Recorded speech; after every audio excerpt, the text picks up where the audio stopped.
Les amis, regardez avec moi, lisez ici, nous sommes toujours à la deuxième phase de la foire de Canton. Et ici, il y a des promotions exceptionnelles. J'en rigole parce que je vois ici des armoires, des guéridons, des salles à manger. Regardez, il y a des prix comme ceci. Regardez, hein, c'est pas moi qui ai écrit en promotion. Je peux vous montrer encore. Regardez ici. Vous avez ici poste télé avec les armoires dedans. Regardez le prix. Promotion Banjo à la foire de Canton. Chers amis, c'est pourquoi on vous dit toujours sortez. Vous allez voir des choses qui vont vous choquer ici en Chine. Nous sommes ici chez un fournisseur qui fait, regardez, table à manger de 4 chaises à 58,80 $. Ce n'est qu'en Chine que vous pouvez voir ce genre de choses. Et nous sommes sur de la bonne qualité. Regardez ici par exemple. C'est du bois.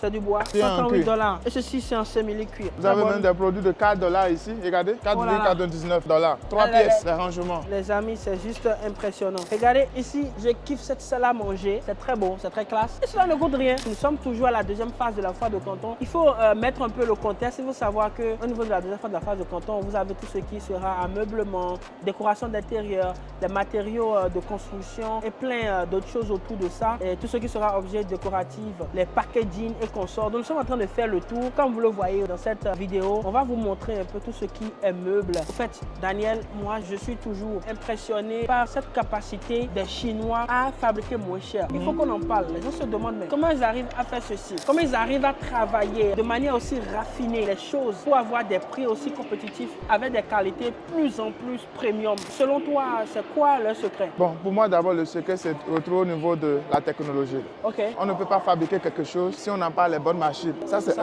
L'autre chose, ils ont la matière première. Ils font du recyclage. Si vous allez un peu au fond, cher ami, vous pouvez voir peut-être ce bois qui est utilisé maintenant, c'est recyclé, ou bien il y a un composant de ça qui est recyclé quelque part. Ouais, qui ne coûte pas cher. Qui ne coûte pas cher. Parce qu'ils ont des usines un peu partout. Et tous ces éléments, quand on les met ensemble, cher ami, vous êtes d'accord avec moi qu'il n'y aura aucun autre marché qui peut les battre. Les gens ont souvent pensé, comme la main-d'œuvre en Chine, elle est abondante, et justement pour ça qu'ils arrivent à fabriquer moins cher. Moi, je vais vous dire, beaucoup plus en profondeur, c'est parce que la recherche scientifique a tellement évolué en Chine où les choses qu'on pourrait réutiliser pour pouvoir faire d'autres choses, nous, on ne le sait pas, mais eux, ils le savent. Et c'est ça la grande différence. Et je dis toujours quelque chose, la science donne beaucoup plus de solutions. Donc, c'est ce qui se passe ici qui, en fait, amène les gens à trouver des solutions durables. Regarde, en Afrique, par exemple, on a du bon bois, mais on n'arrive pas à bien exploiter parce qu'on n'a pas les machines, on n'a pas les technologies, on ne va pas en profondeur pour comprendre ce qu'on a avant même de commencer par savoir comment les embellir et leur donner de la valeur. Et je le dirai toujours, la matière première n'a aucune valeur sans le travail qu'on y ajoute. Regarde, au Cameroun, par exemple, on a du bon bois, au Gabon, dans plusieurs pays, mais on n'a pas aussi des rendus aussi finis. Quand on demande par exemple à un menuisier, à la limite, il gaspille le bois. Mais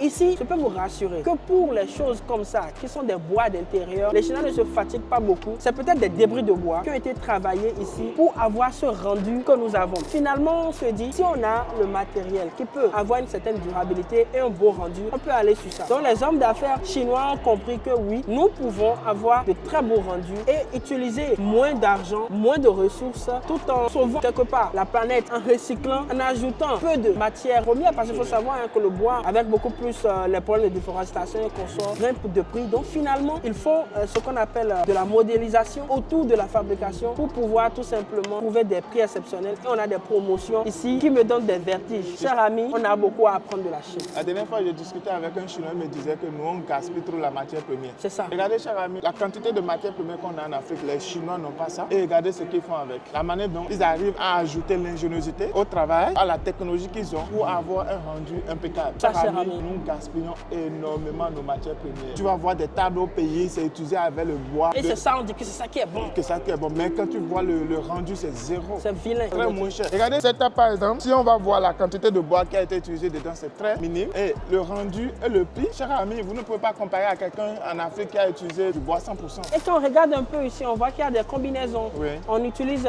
le fer par moment, on utilise des trucs par moment. Et tout ça, c'est réfléchi. En fait, quand on vient dans les pays comme la Chine, c'est ça qu'on doit observer. Je ne suis pas content, par exemple, d'exporter des meubles de la Chine. Ce n'est pas quelque chose qui vraiment me drive. Mais si tu me dis, je veux des machines, je veux des choses pour mieux polir le bois, je veux comprendre comment les Chinois font, ça peut m'intéresser. Et seulement pour ça, voilà, que je vous invite à venir en Chine. Et mais il y a trop de réflexions à mûrir pour pouvoir réellement exploiter ce qu'on a. Si on prend une pause ici, chers amis, on va vous montrer plein de produits finis. Mais la vérité est qu'on peut le faire. On a la matière première, mais on ne sait pas comment la travailler. C'est justement pour ça que je dirais que la matière première n'a pas de valeur. La valeur qu'on y ajoute, c'est l'intelligence qu'on y met, c'est l'ingéniosité qu'on y met pour pouvoir créer des produits de valeur. Chers amis, et vous avez de la valeur. Nous vous donnons des informations pour vous donner de la valeur. Venez dans notre programme que nous avons pensé, nous avons designé pour vous aider, chers amis, à trouver des solutions, à faire des choses qui vont aider et également créer de l'emploi. Acheter les produits totalement finis de la Chine, chers amis, pour moi, c'est trop bas. On doit aller beaucoup plus en profondeur. Et nous continuons notre aventure pour voir encore et explorer l'ingéniosité chinoise que nous sommes en train de voir. Justement, il y a même des usines chinoises aujourd'hui qui ont compris que voilà, il faut qu'ils se déplacent en Afrique pour pouvoir faire l'assemblage de leurs produits ou bien travailler à nouveau le produit. Parce qu'on matraque nos bois, on utilise ça n'importe comment. C'est ça. Et le rendu, tu n'as même pas envie de t'asseoir sur une chaise pareille. Non, mais c'est affreux, hein. Il faut dire les choses telles qu'elles sont.